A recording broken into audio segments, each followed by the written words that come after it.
The With Life podcast is brought to you by partnership of In Rhythm and Capital Institute. Today, we stand at a critical juncture. Our societal and environmental systems are strained, plagued by injustice, extraction, disconnection, and imbalance. We're all searching for new ways of creating systemic change.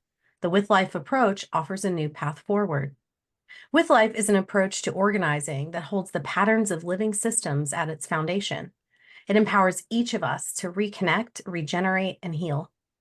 The With Life podcast features stories, interviews, and dialogues with entrepreneurs, activists, artists, scientists, farmers, writers, and designers. Together, we reimagine how we organize in a way that catalyzes healthy, resilient change in all systems so that businesses, communities, farms, schools, governments, and entire economies align with life, work with life, and are ultimately thriving with life.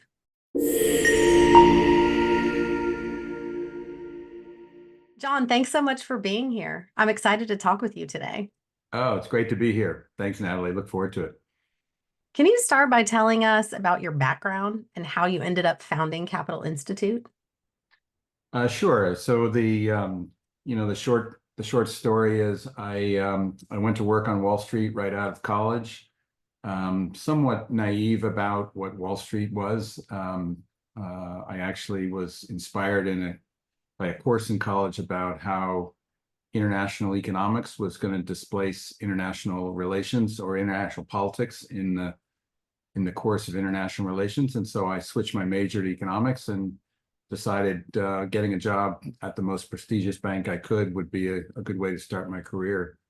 And so I went to work at what was then called Morgan Guaranty Trust Company, which was a very prestigious, high integrity firm at the time. And it transformed into what is now called JP Morgan. And I was sort of right time, right place. I kind of caught the derivatives wave at the beginning and rode that through a very exciting time that essentially forged the interconnection of global capital markets in a way that no one was able to see previously, and stayed there for nearly 20 years until the merger with Chase, and that gave me kind of the excuse to walk away and rethink what I really want to do with the second half of my career.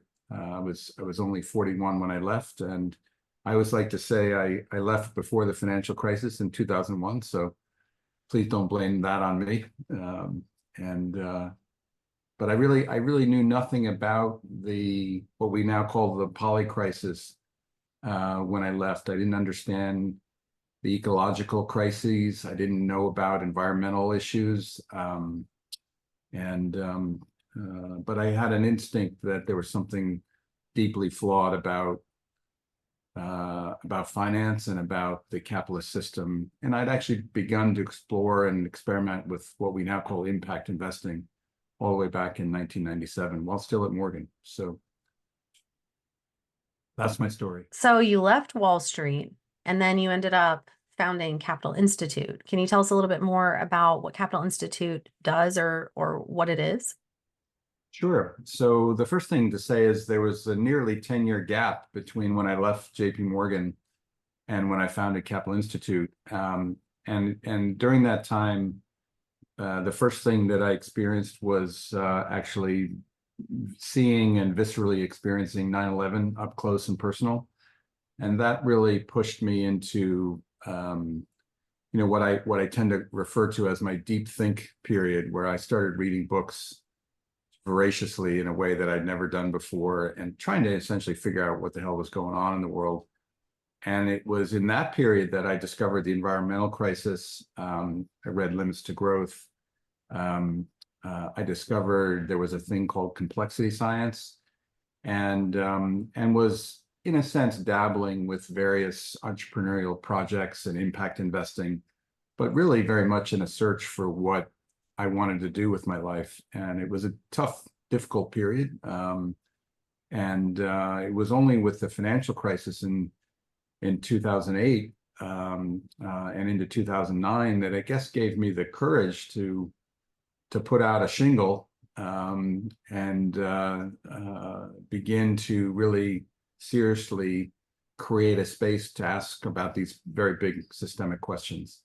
And I considered going to a university, but I found what universities were talking about in terms of sustainability and economics as being woefully inadequate to the very clear challenges that I saw, which, you know, could be summarized in the existential crisis that exponential growth can't continue on a finite planet. And yet exponential growth was the foundation of the global economic system and the financial system that drives it. So I sensed early on that we were facing a change that was way bigger than most people were at the time, and frankly continue today to be able to process and get their heads around. So Capital Institute was really just a place to hold these big questions and begin collaborating with lots of people from lots of disciplines around searching for answers to these questions. I've heard you talk before about regenerative economics as a journey, and it sounds like you were on quite a journey from the time you left Wall Street to the time that you created Capital Institute. Can you speak a little bit more to that, to what do you mean by this journey that you were on?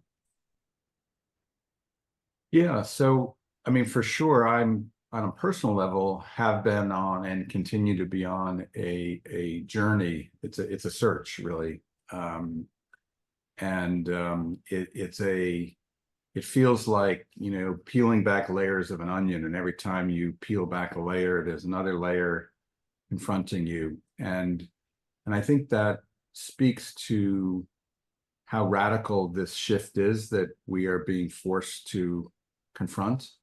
That is very different than the the conventional debates and arguments around economics and politics are sort of dropped into this left-right liberal conservative narrative, and I don't think that in fact, I strongly believe that neither the progressive perspective nor the conservative perspective, as being debated and increasingly divisively debated, argued, fought over in our politics, all of them are born out of this same reductionist, materialist worldview that traces its history back to, you know, certainly the beginning of the scientific revolution.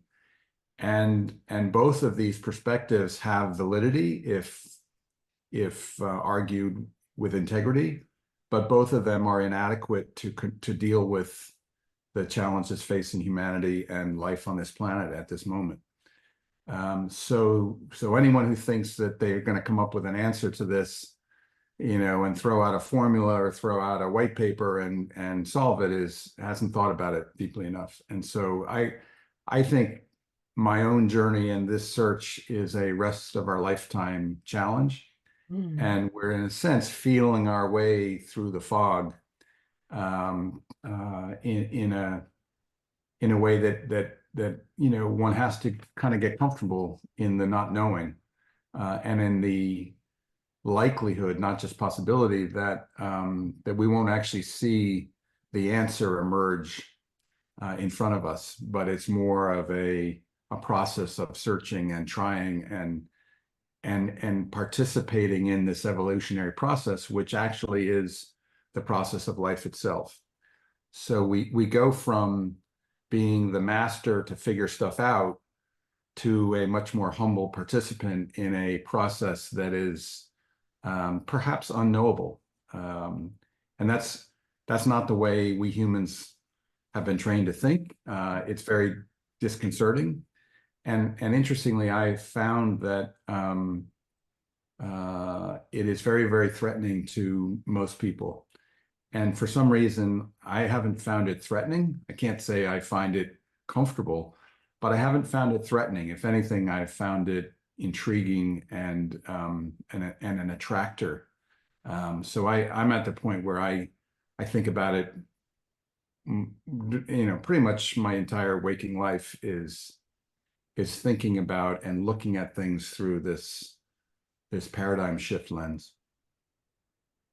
So would you say that, would you say it's true that regenerative economics, or your vision of regenerative economics, doesn't really solve for complexity, but it plays in complexity, it acknowledges complexity, it works with complexity? Is that fair to say? Yeah, absolutely. I like the phrase "dance with complexity." I like that too. Um, but yeah, absolutely. As I said, I don't think this is there's not going to be a physics equation Right. that gives us the answer. There's not an algorithm we need to find. In fact, it's a whole different way of seeing and experiencing the world. It's a much more relational way of seeing the world than we're accustomed to. And always unfolding. Absolutely. Yeah. How would you describe, let's kind of get into that. How would you describe the foundational concepts of regenerative economics? So, what are the basics of how to think about economics in this way? Sure. So the first thing to say is, so why do we need to even talk about a theory? In a world that's on fire, and everyone understandably he senses an urgent need to act. I'm the guy who's out here talking about theory, and it may seem ridiculous to some folks. And I'm not an academic by background, and I don't have any natural affinity to theory, but here's one of the layers of the onion. I remember reading that Einstein once said that theory determines what we're able to see. And if our challenge is that we're not seeing the world in an accurate way, it's very clear to me that the economy has, in a sense, become the water we swim in, to a fault, but it's sort of the dominant institution that defines so much about our lives, whether we are a banker or a business person or a government official or a teacher or a poet or a farmer. The economy is the water we swim in. And so how the economy works, its design, its systems design, profoundly affects everything. And it turns out it affects all other life on this planet, and in fact, the planetary health itself. So it strikes me that if we're running the economy on a bankrupt theory, there's no better place or more important place to begin than to rethink the theory that determines what we're able to see. And so it's out of that belief that I've spent so much time trying to reimagine an alternative theory of economics. And the basic premise is actually quite simple. It falls into three pieces. First, the economy is a living system, and that's an interesting assertion. And my defense of that is that it's a human economy made up of human beings, which are living systems. That's not controversial. It's made up of human beings and our technologies, which are manifestations of our humanity, and our minds and our geniuses and our creativity. And so therefore, it seems to me that the human economy, by extension, is a living system. If that's true, the really interesting, unique quality of living systems is that they're living, they continue. And it appears we now live in an economic system that is threatening to extinguish either itself or life on this planet, or some variation of both. But the poly crisis that has now become, ordinary language for anyone who's paying attention to the sustainability issues and the social issues and the political issues, are really properly understood as symptoms of this systemic design failure. And so if the human economy is a living system and is going to remain a living system, the second premise is that there are actually patterns and principles that describe how living systems work. And this is now a science, a field of science. It's a very new field of science in the scheme of science. The foundation is probably ecology, but there's other fields of science, disciplines of science like complexity science, even something called energy flow network science, all attempts to describe how living systems work.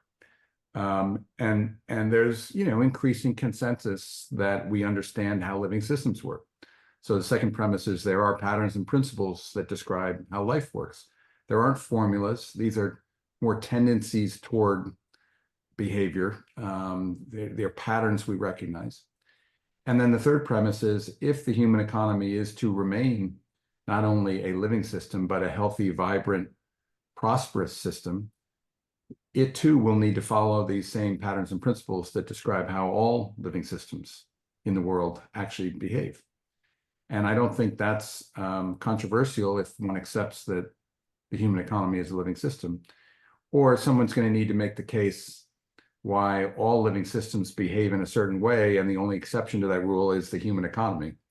And of course, the evidence is now overwhelmingly such that that is not the case, and that we're facing a crisis because our economy is in conflict with how life works. And that's really, I think, correct me if I'm wrong, but I think that's what you mean when you're talking about that fundamental theory.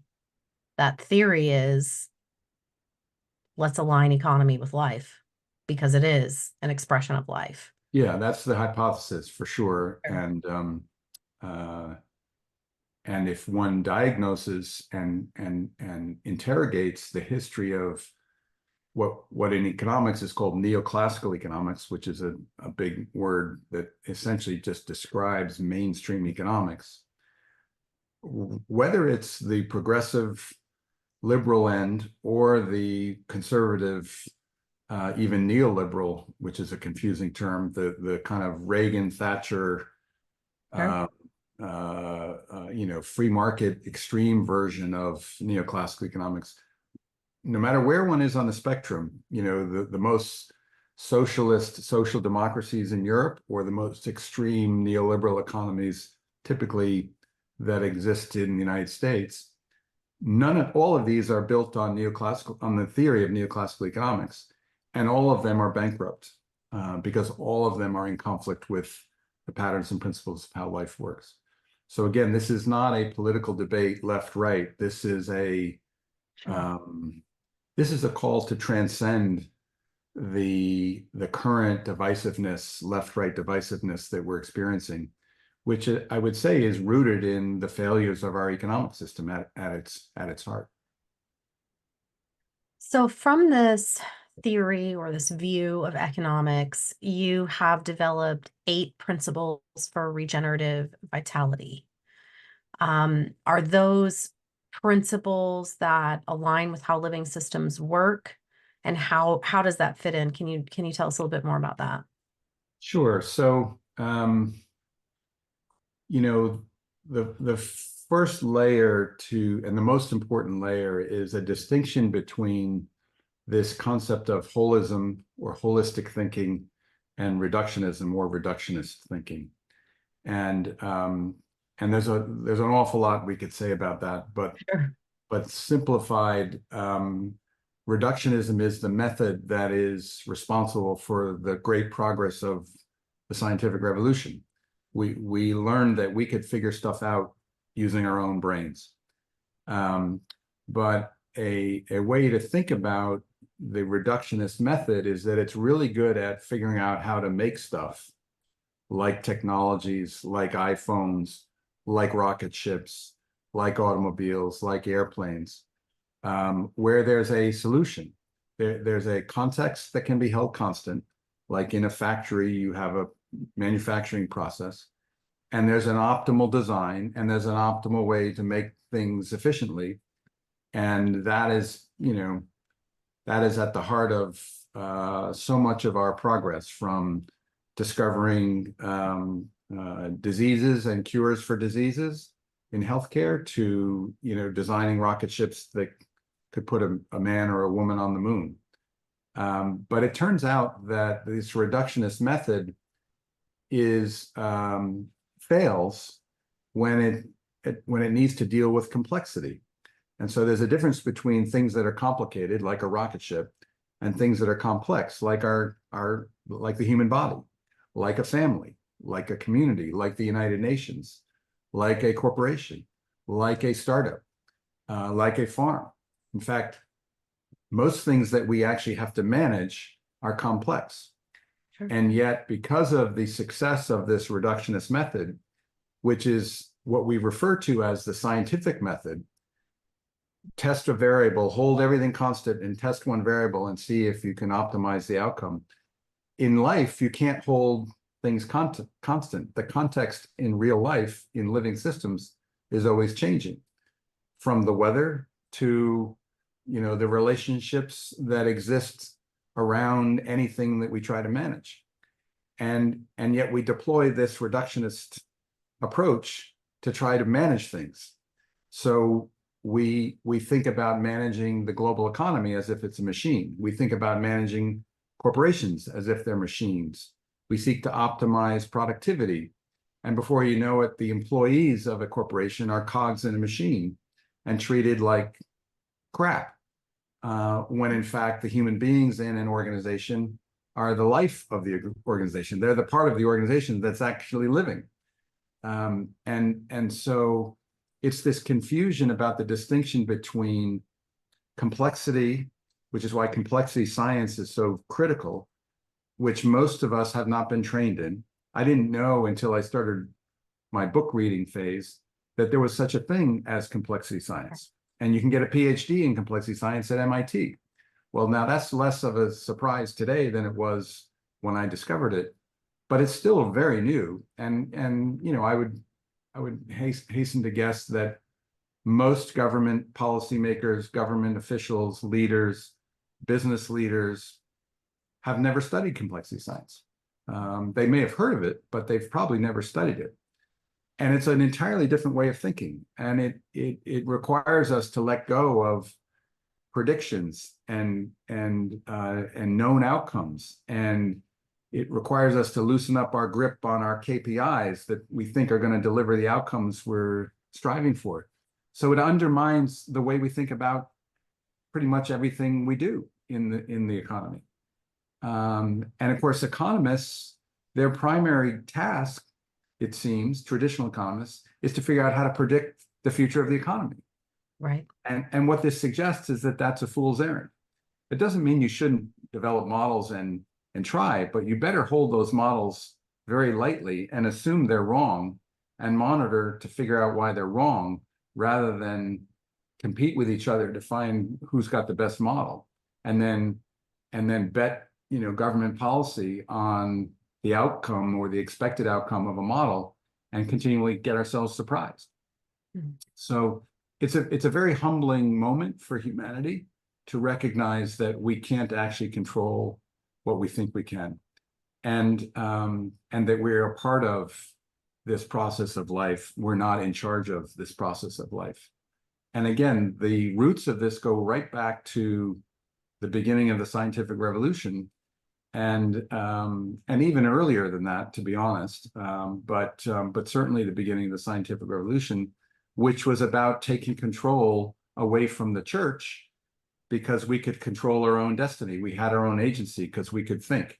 And so that was a huge leap forward from reliance on, how do I say this delicately, a church that had become probably corrupt in its use of its power. Sure. It was incredibly liberating. And yet it's not the end of the story. We missed something really fundamentally important, which is this distinction between complicated and complexity. And so we now need to evolve our thinking into a more alignment with a fundamentally complex world where the complexity is accelerating exponentially in front of our face because we are, we are an 8 billion people population, and we've expanded our footprint on this planet to the point where we're breaking ecological systems, and we've taken the extraction nature of our economic system to the point where it's harming people more than it's helping people. Sure. So when you think about what are ways to reframe our thinking? So what is, if holism is an alternative to reductionism, and I sort of think of it that reductionism has a place. Like you said, it does support solving complicated problems where there is a clear solution, where there is a clear process or a Yeah, desired outcome. But that maybe it's not the whole story. Right. exactly. That when if you look at things holistically, you acknowledge that reductionism belongs, but there's a whole other way to look and see and think about things. And so if you're sort of taking that and threading that out, what are examples of patterns or principles or ways to think about it or approaches to economy that align with that holistic view? What are some Yeah. examples of that or some expressions of that? Well, as you raised earlier, and I didn't really respond to you. In my sort of original paper to describe this idea of regenerative economics, I wrote about 8 principles, and I looked at other people who had done work in the general area. Like, for example, I looked at Janine Benyus's principles for biomimicry. And my principles, there's a lot of overlap with Janine's if someone looks at them together.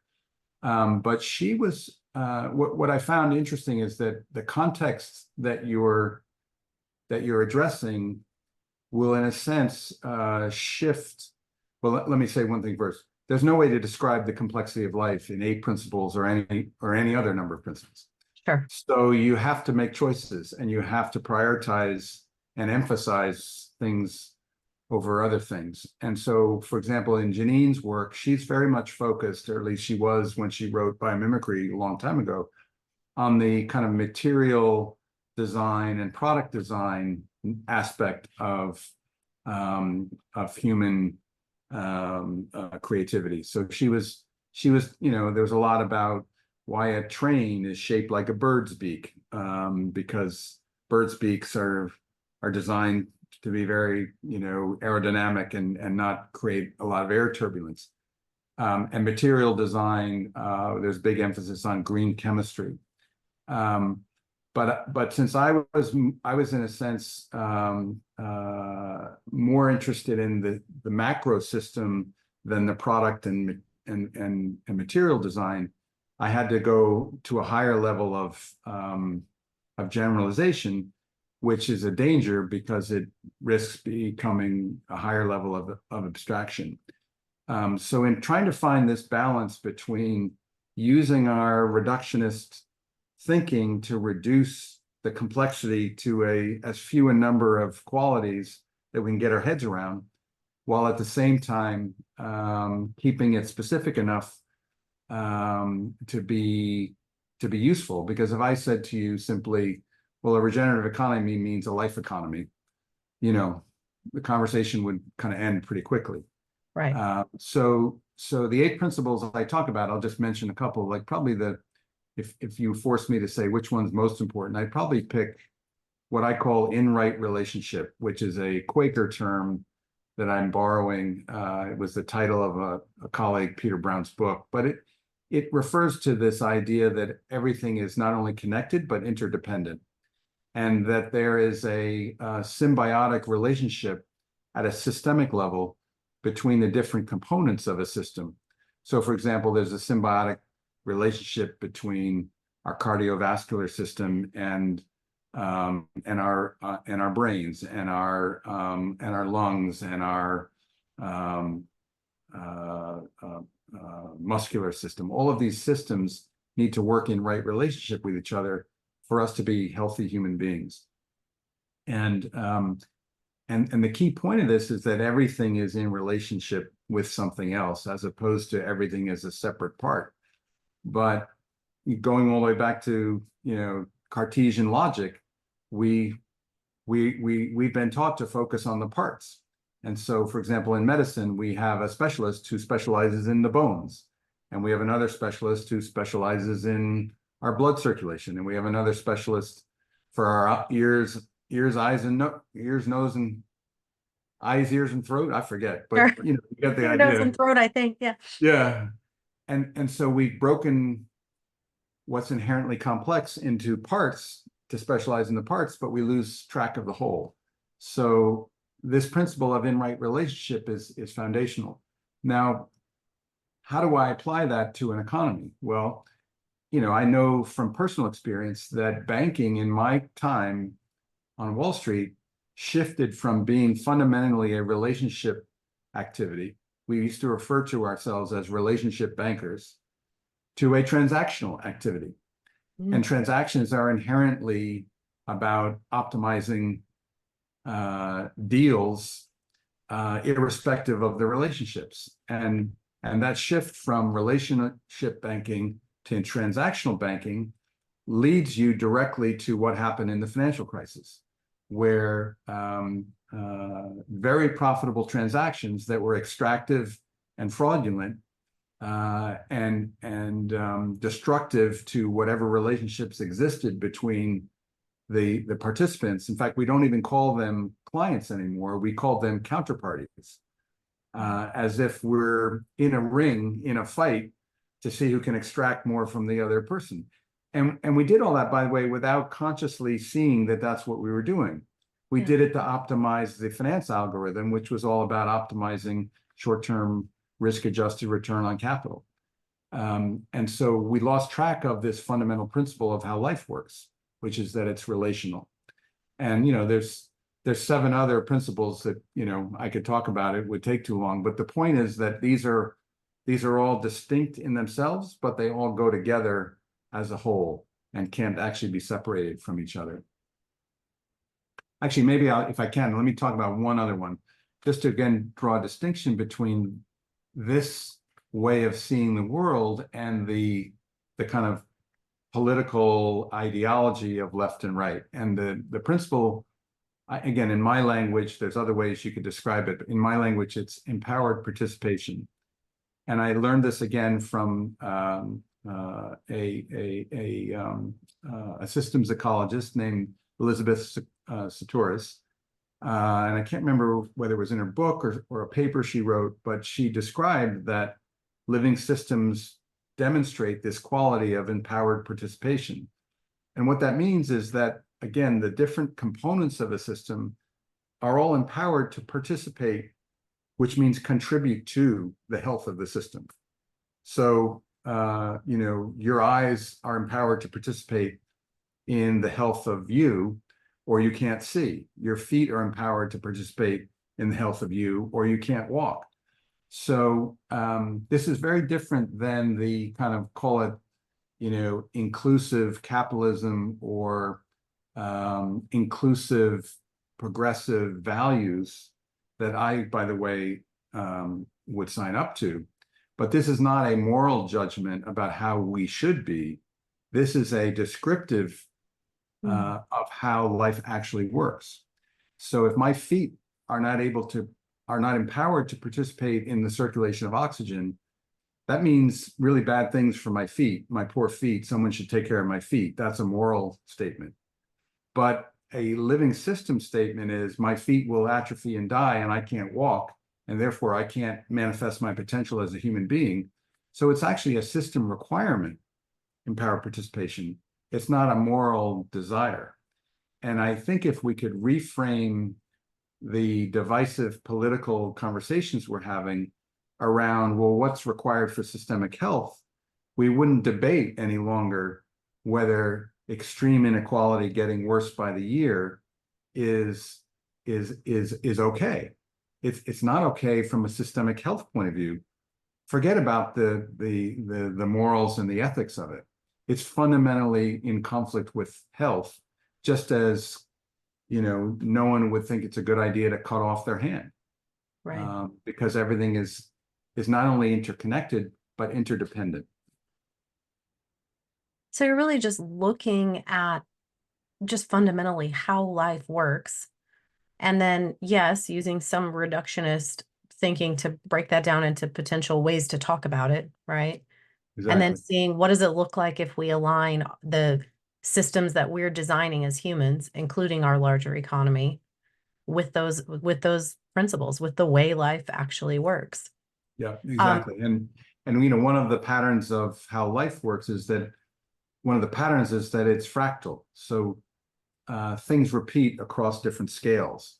And so the logic of that would suggest that what's true, let's start at the very small scale. What's true at a cellular level, the individual cell, is true at the organ level, is true at the subsystem of our body level, is true at our human body level, is true at our family, is true at our community, is true in our organizations, is true in our multinational corporations, is true in our nation states, is true in the global social system we call humanity, is true in the global economy. These patterns and principles repeat across scales. So it actually, it it's actually quite simple to imagine, or to see. It's quite difficult to imagine how we get from where we are to where we need to be, because so much needs to change. sure. So if listeners are interested in learning more about the 8 principles for regenerative vitality that John Fullerton has developed, we invite you to take the Fundamentals of Regenerative Economics course or the Introduction to Regenerative Economics course with John. Both can be found at capitalinstitute.org. John, I'm going to You just read sort my of, old paper, 2015 paper, which is holding up pretty well, I think, in the test of time, which is yeah, on I the website, PDF. also on the website as well. Thank you. So I'm going to sort of steer us in a direction that you actually laid out for me pretty well here. Uh, to start thinking about what do we do with this? And Capital Institute has partnered with In Rhythm and with Zebra Growth to offer the With Life Cultivator, which is a 6-month program that starts in September. In episode 1 of the With Life podcast, we talk about this in more depth. For those of you listening for the first time, the With Life Cultivator is for late stage startups and established organizations who are entering a period of significant transformation or growth. Teams who join the cultivator will have access to proven operational frameworks and tools, peer-to-peer learning opportunities, one-on-one mentorship, and all of the courses, programs, and offerings of With Life, including what we just talked about with Capital Institute. And as we start to sort of shift into thinking about how does all of this apply in the world of startups and small to medium-sized businesses for entrepreneurs and other organizations, I want to kind of think about what is the relevance of this view of economics or this approach to economics to entrepreneurs, to small organizations. And I want to frame that by asking, what are some challenges that organizations and entrepreneurs face today that you feel like or you believe this view helps to address? Hmm. Yeah, so I guess maybe where I would start is just to make a statement about why I'm spending so much of my energy on education in various forms. Because I didn't set out to become a teacher when I launched Capital Institute. And I guess one of the layers of the onion I referred to earlier is this realization that we need to unlearn a lot of things that we don't question and learn to question them. And we need to learn a lot of things we don't know. And again, drawing on Einstein, theory determines what we're able to see. We actually need to learn how to see what everyone sees, but in a new way. And so it doesn't matter where you're involved in your work. You're involved in this thing we call the economic system and it affects you in ways that are at times obvious and at times not obvious at all, but intrinsic to the nature of the way the system works. So anybody who's interested in building a new enterprise that is going to be part of the transformation that we're all talking about, I think needs to have a pretty clear understanding of the context within which they're operating, because it's really difficult to, in a sense, swap out the engines while the plane's flying. And it's really difficult to be an early stage company.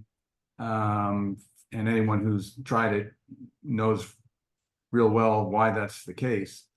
But to do so in a context that's fundamentally at times very hostile to the changes that you're trying to see manifest in the world, and where the economics are rigged against you, is really challenging. And so understanding that bigger context, I think, is absolutely essential to in a sense, de-risk and help find this path through the difficult maze that exists for any early stage company.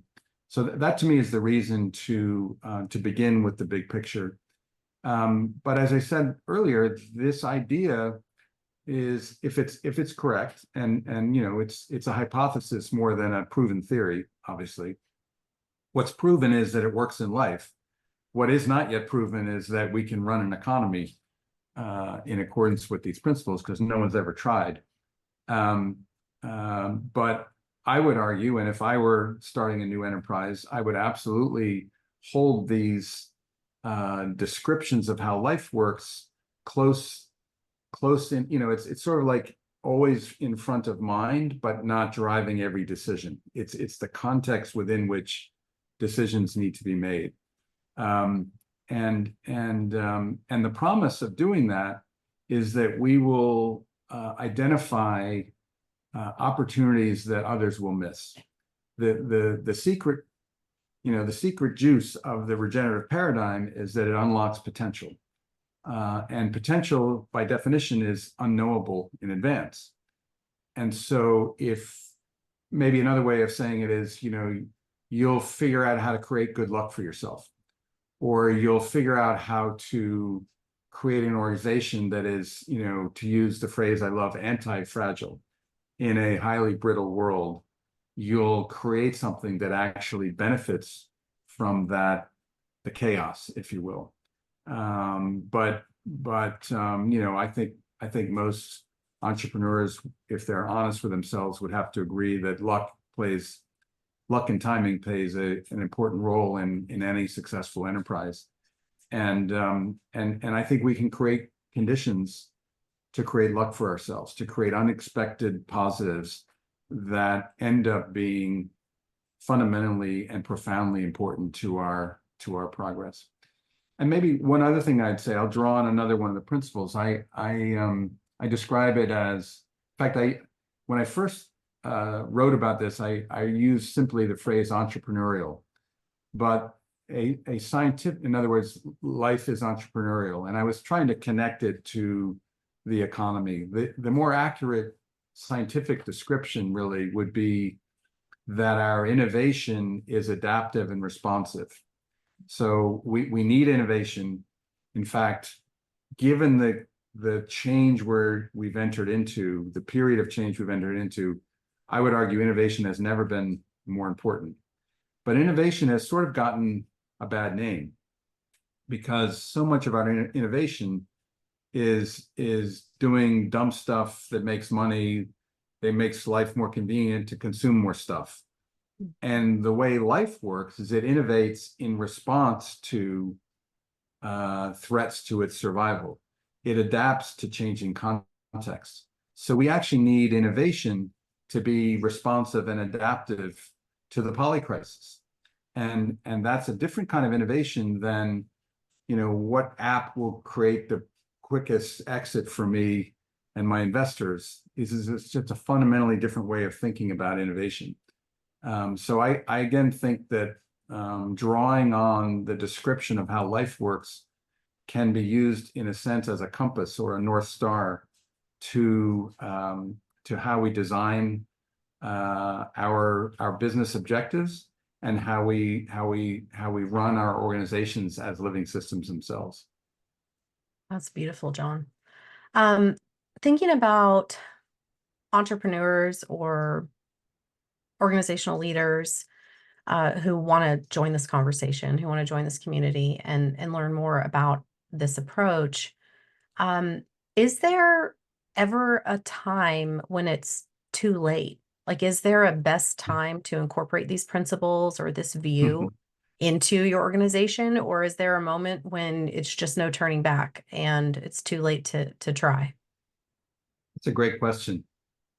I guess the best time is always yesterday. Right.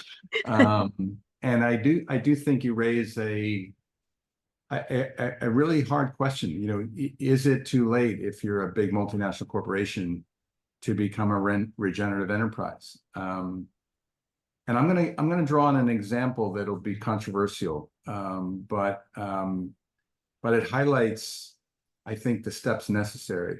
And it would suggest the answer is it's never too late. Hmm. And that is the first step being to say the truth, to be courageous enough to say the truth.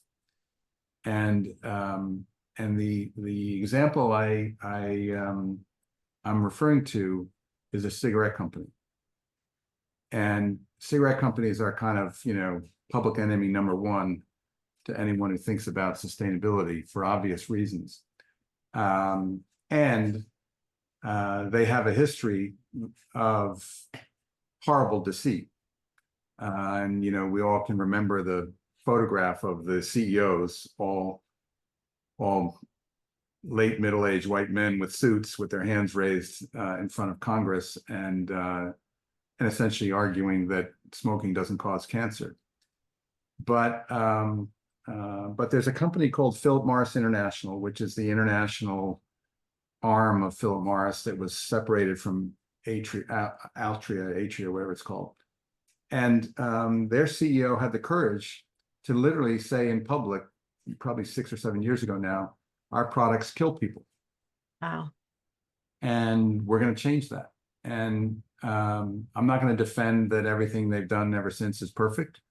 And I understand full well there are issues with all of these smokeless tobacco products. But I've studied this close enough to know that if the world of smokers, I forget how many billions of humans smoke now, but it's measured in billions. If people stopped smoking burning tobacco and used non-burning forms of nicotine, they would still be addicted to nicotine, which is bad, but they would be way less likely to die of cancer, which is good. And so Philip Morris is on a quest to transform itself from Philip Morris International from being a tobacco, a cigarette company to a smokeless tobacco company, and are attracting scientists to the company to figure out novel uses for their expertise, which is a drug delivery system through inhaling. Now, again, plenty of challenges, plenty of problems, but Sure. you know, where else can you point to me, even of the sustainability leaders of our major corporations, the level of honesty about the urgent need for fundamental transformation than stating that your product actually kills people. And you know, we think of a lot of tech companies when we think of sustainable companies, and they win all the awards for being the best this and the best that, and they're putting up solar panels. But I can think of nothing more insidious than what social media has done and the extractive advertising model to human health. At least if you smoke a cigarette, there's no confusion that you're putting your health at risk. But we've addicted our kids and ourselves to these things with implications for our health that we didn't understand. But the companies we now know well, not only understood, but designed to get us addicted to them. And so, this is a long-winded answer to your question, but the beginning state is to simply say the truth and commit oneself to a transformation strategy that will be painful at times. And Philip Morris stock price isn't doing what Apple and Amazon and Google stock price has done over the last 8 years, but they're on a path to transformation. So, long way of saying I don't think it's ever too late, but it requires real courage and a courage that's difficult to operationalize in the context of our short-term quarterly earnings-driven capital markets. Right. Well, and I certainly appreciate that sort of macro lens on it and think, as a small organization, maybe it is never too late and maybe sooner is better, and both are true, to be able to incorporate these concepts or ideas as you're forming and organizing, versus trying to re-steer the ship the bigger it gets, right? I think there is. Yeah, the bigger a company gets, the more institutional it becomes. Firms become big institutions because they're good at not changing. Sure. And Sure. so it gets harder, but it only takes courageous leadership. I do think the speculative short-term nature of public capital markets makes it particularly challenging for public companies. One of Philip Morris's advantages is that it generates a tremendous amount of cash flow, so it pays out a very rich dividend, which gives it cushion and room to do this transformation. Whereas, a company that's a super fast growing company that doesn't pay out a big dividend, if they were to make these changes, would probably suffer the stock valuation consequences much more. But for a smaller business or any startup, as I said at the beginning, that yesterday is the best time. And if I'm roughly right on this, it will become mainstream. And so, not moving in this direction now means having to play catch up later. And why wouldn't you want to be a leader in this if it's the future?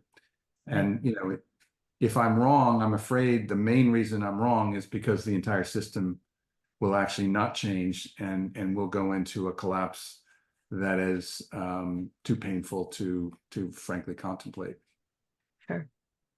So if you're thinking about this broader context for entrepreneurs, for startups, for smaller organizations, if you had any piece of advice to offer folks in that position, what would that be? What would you offer to an entrepreneur in Come the join the today? cultivator. Sure. Yeah. No, let me just say a little bit about my partnership with In Rhythm. I've known this firm for really since it started. And I think that if I'm sort of the big picture guy, In Rhythm is how do we operationalize this inside organizations on the ground today? Not guy, but organization. And I think that they bring, and therefore we bring through this cultivator, it's sort of the obvious place to start. So much of the sustainability conversation is about supply chains and products and services, and a little bit about business models, although that needs to be much more of a focus. But the place to start is at the level of culture, and the simple insight that an organization, no matter what it does, including an oil and gas company for that matter, is a living system as an organization. And there's low-hanging fruit to be harvested by having a healthy living organism as opposed to a distressed, dysfunctional, chaotic, barely alive living system. And Sure. unfortunately, the pressures of startup world, and particularly the accelerator mentality of Silicon Valley startups, is all about expending human beings for the once in a blue moon shot at a unicorn. Yeah. And it actually is a rational strategy for the venture capitalists who have a 2 in 20 incentive to find one unicorn, and no consequences for all of the waste and rubbish and destroyed human life, or at least damaged human life that gets spit out the back end of the machine. And so, even from a sustainability point of view, think of the waste that we've created for ourselves when something like 7 out of 10 startups fail. The waste of not just materials and energy, but of human energy, of human creativity, of human of years of human lives that are, in a sense, the necessary collateral damage of this desire to find one unicorn that probably is an innovation that's not even adaptive and responsive to the polycrisis that is facing us. So it's an imperative for a healthy economy that our startup culture be aligned with how life works.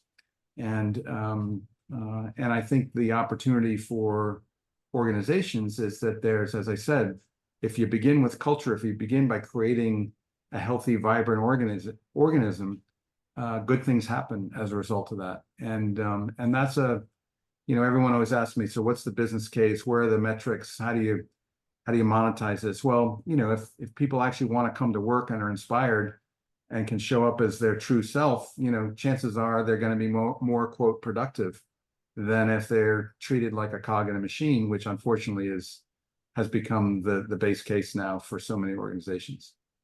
Yeah. I've been saying for a long time that happy people do more better. Happy people do more better.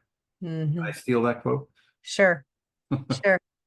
So you kind of touched on this just a minute ago, and I want to dig in just a little bit here, but can we talk a little bit about the role of investment in a regenerative economy as compared to the role of investment today?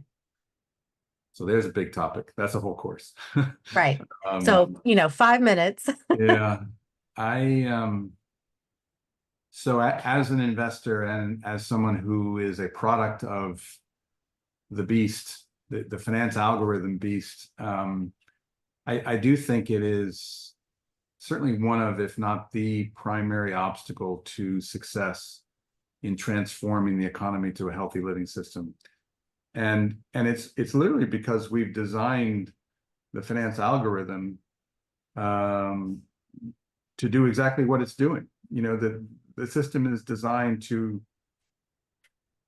accumulate capital at the expense, financial capital, at the expense, to generalize, at the expense of social and environmental capital or ecological capital. And it's more complicated than that, but I have this visual of 3 mountains, and the middle mountain is financial capital, and the other 2 mountains are social and ecological capital. And we've designed a system to grow the center mountain and shrink the other 2. And common sense of a 5th grader can tell you that that's an unviable, unsustainable algorithm. But that's the way the algorithm works. And the thing we need to acknowledge is it works well in the microcosm. In an individual case, it actually works, but that doesn't mean it's healthy for the aggregate systemic case. And so finance as currently practiced, even when it's done with the highest, legal and even ethical standards looked at through the way we see the world, which is, again, theory determines what we're able to see. No one thinks it's unethical to invest in a company that creates some technology that makes it more efficient to buy stuff on the internet at a lower cost. What's wrong with that? Fortunes have been made doing that. One of the richest guys in the world was the master at that. Sure. And yet we don't see the either intended or unintended consequences on human beings and on the environment of that business. And so, but it worked for the financial investors, looked at through the lens of a financial investor. So how do we change that? It's what I'm racking my brain around. But I think it begins with seeing the role of finance differently in alignment with these 8 principles in relationship to the bigger whole. And I'll just throw out one of the radical implications of this in my mind is that, in living systems, there would be no structural imbalance that's accelerating the way the three mountains works in our system. The center mountain would shrink and return to a dynamic balance of some sort. Dynamic balance is one of the principles. And so how do we shrink that central mountain relative to the other two? Well, we're destroying the ecological systems. Yeah. So we can actually grow that again if we're smart about it. We know how to do that. We can regenerate ecological systems. But that's the source of our true abundance.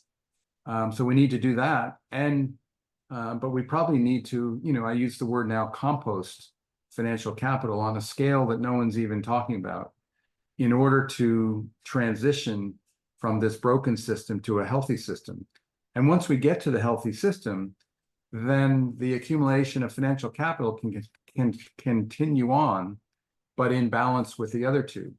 But to get from massive imbalance back into balance requires a massive structural shift. And I don't know how that's going to happen without a composting function, a recycling of financial capital into the broken social and ecological systems.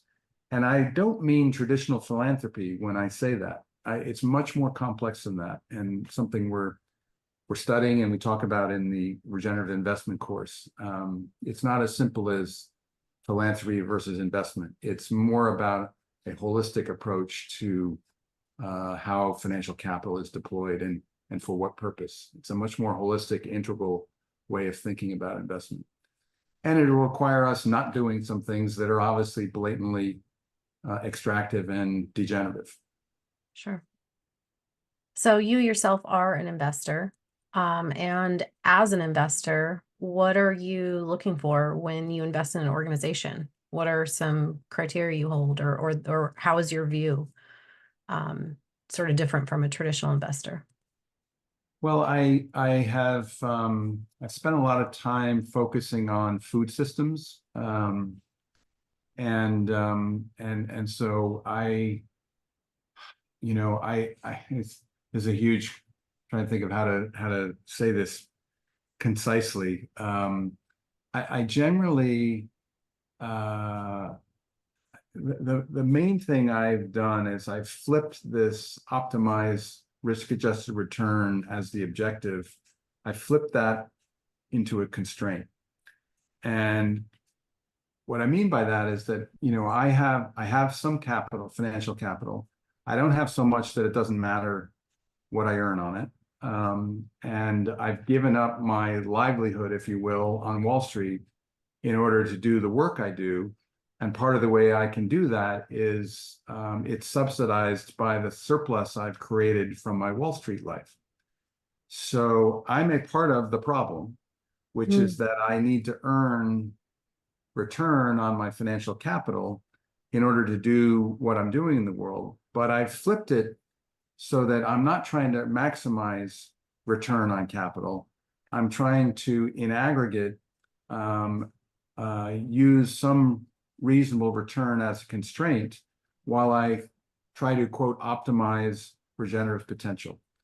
So what that looks like in real life is if you can find me a project or a business that generates resilient cash flow, but is aligned with the transformation that I'm seeking, and is a organization led by people who understand this living systems framework, then I'm all in. But those are difficult to find. So, for example, I am an investor in renewable energy projects, both public and private investments. They tend to generate stable cash flow, not as stable as maybe some people thought they would. They aren't that profitable compared to, say, a tech company. So they're not a way to get fabulously rich, but they generate resilient, steady cash flow, which is which is one of my objectives, is to have resilient cash flows as opposed to shoot for the moon. Right. So that's just one example of the kinds of things that I've looked to invest in. And just listening to you describe that, I'm thinking about how that approach to investing also just fits into the larger concept, fits into the principles that you developed. You're looking for right relationship, you're looking for empowered participation, dynamic balance, these pieces, innovation, not for innovation's sake, but that is adaptive and responsive in its context. And when you start to really dig in, there aren't many places, at least that I can see, where that lens doesn't hold true, right? Like when an organization is thinking about its larger context, operating in right relationship, some of the things that you describe as criteria are natural emergent outcomes of organizations that operate that way. Yeah, yeah. But I also want to be clear, like if I were to do this full time with, what I would call real capital and a team, it'd be one level of seriousness and commitment. I don't have a team. I don't have the time to do this full time. And so, I'm doing the best I can to walk my talk. Sure. But, I also have a small portfolio of tech companies that, I've intentionally excluded Amazon and Facebook because I detest what they do. But I own Google and Microsoft and Apple. I even own some NVIDIA. And so I'm balancing the desire to, grow my financial assets as any natural sort of human being wants to do, but also balancing it by trying to walk the talk that I'm talking about. And if I could find a entire portfolio of resilient growing cash flow that was diversified, then I would invest most of my money in that. But that Right. takes time to find and time to manage. And so it's a balance, and I do the best I can with the resources that I have. Well, and it may be fair to say that collectively we are still building that. Yeah, this is the change Mhm. out the engines while it's still flying. Right. I got to keep my plane flying too. Sure. So I have one more question for you today, John, and it's one of my favorite questions to ask anybody. So I am curious, what is it, or is there anything that you used to believe that you no longer believe? Hmm. Can I ask you the same question first? Oh, I wasn't prepared for that. Yeah, there you go. You've been on quite a journey, so there's got to be something. Oh, you're gonna duck it, huh? Okay. Yeah, I'll give you a yeah, chance to think about it. I'll think too. Um, well, there's a lot I used to believe. What is the question? What I used to believe that I no longer believe? Mm-hmm. Um, I was full in on I'll tell you by sharing a story. I remember when I was probably in my late 20s or early 30s, explaining to my relatives in Maine over a Thanksgiving dinner how derivatives were the highway of finance that was making finance more efficient for the good of humanity, and that this was part and parcel of this globalization movement that was going to unlock prosperity for billions of people. I bought into the free market neoliberal narrative hook, line, and sinker because it was back in the 1980s, the context was very different. It was a very hopeful and promising simplistic narrative that had great appeal to a lot of people, and particularly if you were young and a bit naive, easy to fall in love with. And so, here I was working at this very prestigious bank that upheld moral integrity to the highest level, and we were doing activity that was greasing the wheels for efficiency and wealth creation. And as a 20-something-year-old getting paid a silly amount of money because I happen to know how to run a spreadsheet and my boss didn't, because spreadsheets were a new thing at the time. And it was, in hindsight, it was too good to be true. But it was seductive. And so I think maybe the moral of the story is, what I see happening in Silicon Valley now with the tech bro mindset, is the same naivete, the same arrogance, the same lack of discernment, the same lack of holistic thinking that I exhibited and my peers exhibited. And yet the consequences now are far more terrifying. So, but it's the same movie. Sure. It's as if people had just read Ayn Rand discovered Ayn Rand and think they discovered something new. Sure. Okay, so you gave me a minute. You had a minute, yeah. I'll answer. So I think as a young professional, I really believed that the best I could do was at my limit of productivity all the time. That the more that I gave, the more that I did, the more I produced, the more I created, the longer I worked, the harder I worked, the more I showed up, that somehow that in itself was inherently increasing my value, in the eyes of employers or colleagues or teams, and even true for myself, Calvinist. very much so. And it has, taken a long time, over time, to really step back from that and recognize that really the best gift that I can give to anyone around me is to rest, to take care of my health, to take care of myself, to pause when I need to pause, to slow down.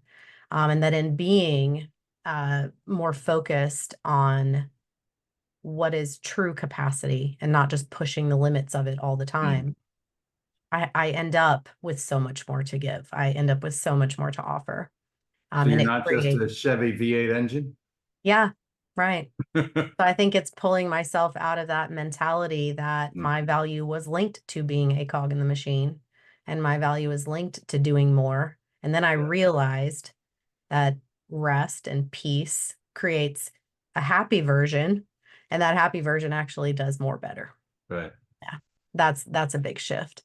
And I think I have a book to recommend to you, which your response reminds me of, that my wife found for me randomly during my search period.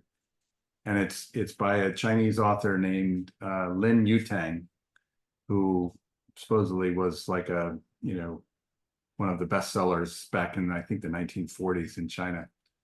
It's translated into English, obviously, and it's called The Importance of Living.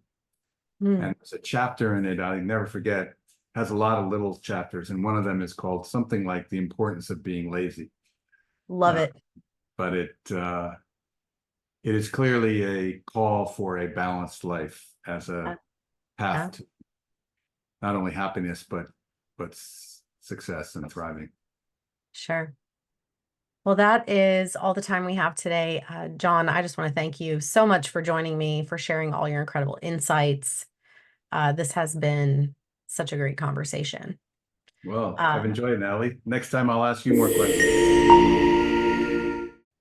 So if this conversation resonated with you and you want to learn more about how to align your organization with life, how to create conditions for sustainable growth, or how to add organizational health as a vital measure, we invite you to join us. Reminder that With Life Cultivator kicks off the week of September 9th. The application deadline is August 23rd, and you can learn more at inrhythm.co/cultivator. You can also join our community to learn more about all the online courses, programs, and offerings of With Life at join.withlife.community.